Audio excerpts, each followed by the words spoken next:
വലിയൊരു കടന്നൽക്കൂട് പോലത്തെ ഒരു സംഭവം ഉണ്ടാ. രാവിലെ ഫാമിന്റെ ഉള്ളിൽ കിടന്ന് നടക്കുമ്പോഴാണ് കുറെ കുഞ്ഞു കിളികളുടെ സൗണ്ട് കേട്ടത്.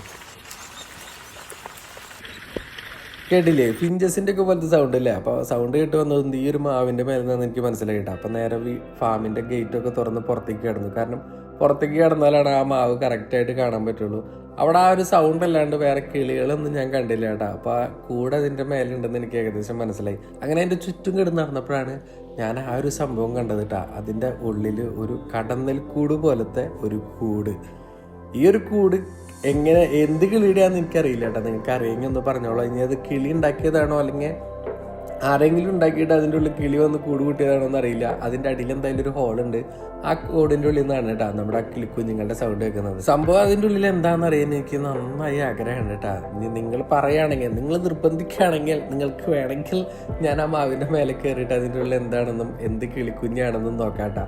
എന്തായാലും അതിൻ്റെ ഉള്ളിൽ ഇനി എന്ത് കിളിക്കുഞ്ഞാന്ന് അറിയാണ്ട് എനിക്കൊരു മനസ്സമാധാനം ഉണ്ടാവില്ല കേട്ടോ. അപ്പോൾ കുറച്ചേരം ഞാൻ അവിടെ നോക്കി നിന്നിട്ട് തിരിഞ്ഞത് എന്ത് ചെയ്യും, നമ്മുടെ പൊന്നുട്ടനെ അവിടെ നിന്നിട്ട് പല്ലേക്കുന്നുണ്ട് കേട്ടോ. ഒരാൾ സ്കൂളിൽ പോകാൻ റെഡി ആയിക്കൊണ്ടിരിക്കുകയാണ്. ഇത് കണ്ടപ്പോൾ എനിക്ക് എൻ്റെ ചെറുപ്പമാണ് ഓർമ്മ വന്നത്. ഞാൻ ഈ പ്രായത്തിൽ ബ്രഷ് കൊടുത്തിട്ട് പറമ്പിൽ മൊത്തം കിടന്ന് നടക്കൽ തന്നെയായിരുന്നു എൻ്റെയും പരിപാടി. അപ്പോൾ ഇന്ന് എനിക്കിനി കുറച്ച് കൊറിയർ അയക്കാനുണ്ട്. അപ്പോൾ ഞാൻ പോയിട്ട് പാക്കിങ് തുടങ്ങട്ടെ. അപ്പം ഇനി പുതിയൊരു വീഡിയോയിൽ കാണുന്നവരെല്ലാവർക്കും ബൈ.